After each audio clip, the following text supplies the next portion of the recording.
Welcome everyone to another edition of the Classic Comic Archive, a series where I recap and review many of Marvel Comics' most seminal early issues. Our story for today is Journey into Mystery 90, cover dated March of 1963. This issue marks the first appearance of the evil alien race, the Zardans, and was written by Stan Lee and Larry Lieber, drawn by Al Hartley, and lettered by Terry Zenix. Our issue opens up with a striking splash panel, teasing Thor's coming battle with the carbon copy man. But before we can witness such an epic showdown, we must first travel to the distant warlike planet, Zarda. Its ruler, Ugarth, is preparing to invade Earth, but this conquest, one of thousands, will be his last. His son Zano is primed to inherit the vast Zardan Empire. Their species' galactic success lies with what they call the Great Power, which is a natural ability to transform into any living being. But enough of the Zardans, let's instead shift focus to Don Blake, the frail physician who's secretly the mighty Thor. Alone in his study and deep in thought, he's finally mustered the courage to tell his nurse Jane that he loves her, and that he's actually Thor. After all, is he not a legendary warrior who knows no fear? If he truly is, then how can he so tremble at the thought of a simple nurse? Thus it's settled, he'll tell her the next morning at their medical office. So that's where the issue shifts to next, as Blake arrives for work, and tells Jane that there's something important he needs to tell her. But before he has a chance to utter those three fabled words, he's suddenly bombarded by the mental image of his father Odin, who forbids him from ever revealing his identity to another mortal. Blake is beholden to Odin's word, and thus abandons his confession, and simply tells Jane that he's leaving the office for a nearby hospital. She's rather confused by the ordeal, but assumes that Blake's just being timid. So the issue shifts forward a few minutes later, as Blake's on the street walking to the hospital. But oddly, a nearby policeman is directing traffic onto the sidewalk. When a pedestrian questions this, the policeman tells him that he's just following orders, and that streetgoers will have to walk in the gutter from now on. Blake thinks that this is awfully strange, but he does nothing to protest it, and simply keeps on walking to the hospital. But as he makes his way there, he notices a number of strange occurrences. For example, a billboard's being plastered right onto the face of a building, a nearby bridge is being painted with polka dots, and apparently locking doors has been outlawed. This all comes to a head when Blake arrives at the hospital, only to find that treating charity patients is now illegal. So he returns to his office, and remarks that the city's lawmakers have lost their minds. But strangely, Jane completely disagrees. She thinks that poor people deserve to be ill if they can't afford treatment, and she's so offended that Blake would think otherwise, that she furiously storms out of the office. Blake is totally stunned by what had just happened, and begins to think that something sinister is going on. So he decides to meet with the one man he can trust, the city's mayor. Thus he transforms into Thor, and flies right into his office.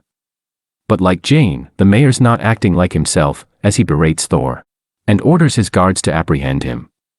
The Thunder God isn't in the mood for a fight, and thus flies out of the office, and heads for a secluded area outside of the city. There, he thinks back to a lesson his father once told him.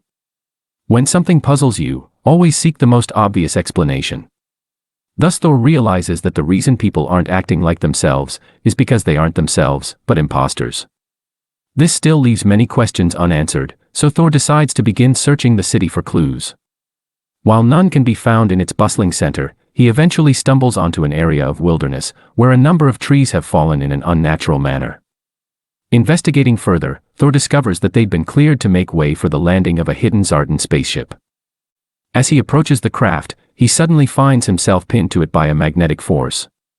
He'd laid down his hammer just prior, and thus after 60 seconds of being pinned, he transforms back into Dr. Blake. Soon after, two Zardans emerge from the ship and unpin him, but only to then take him inside to their master Ugarth.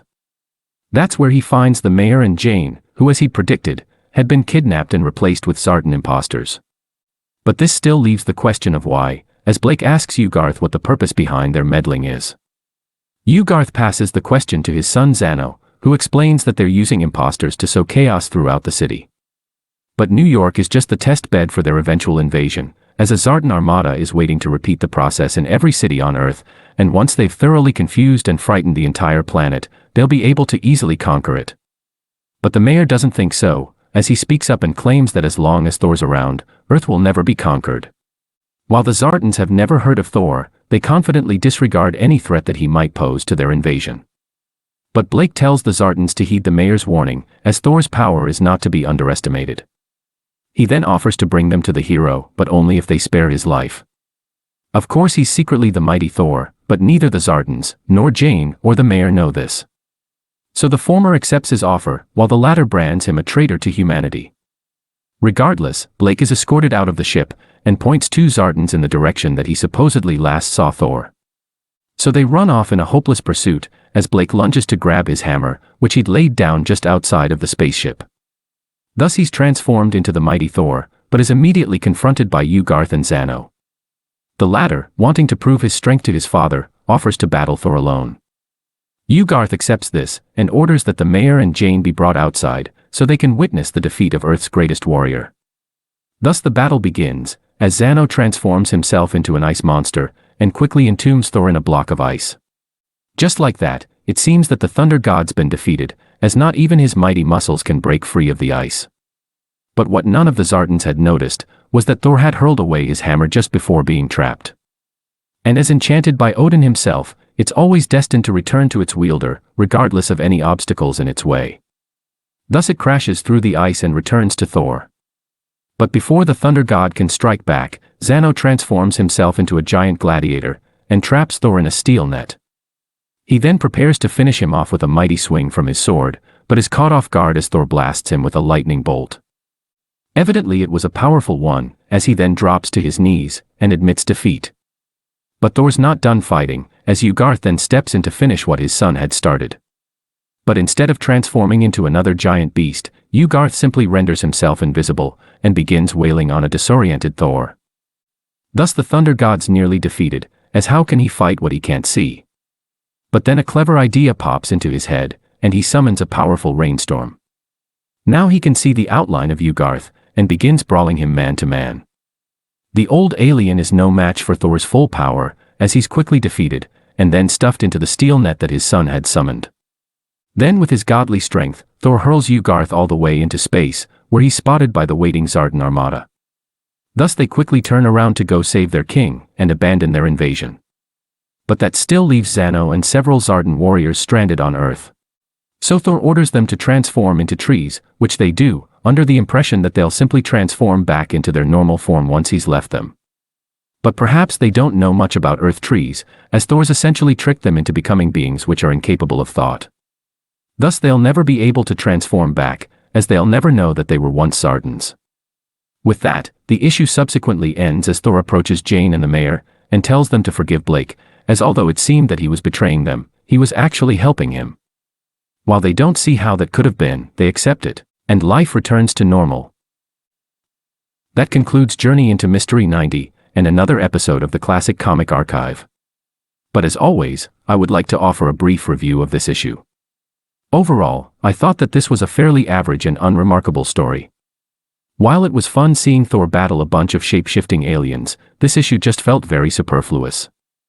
I doubt that this issue will have much of a lasting impact on Thor's story, and I'm almost certain that the Zardans won't be making any further appearances, or at least not any for many years to come. I'd also like to note that this issue shares a remarkably similar plot to that of Fantastic Four 2, which also involves shape-shifting aliens. So if you like this issue, consider checking out my video on that one. But in any case, let me know what you thought of this issue and the video, and feel free to suggest other classic comics for me to cover.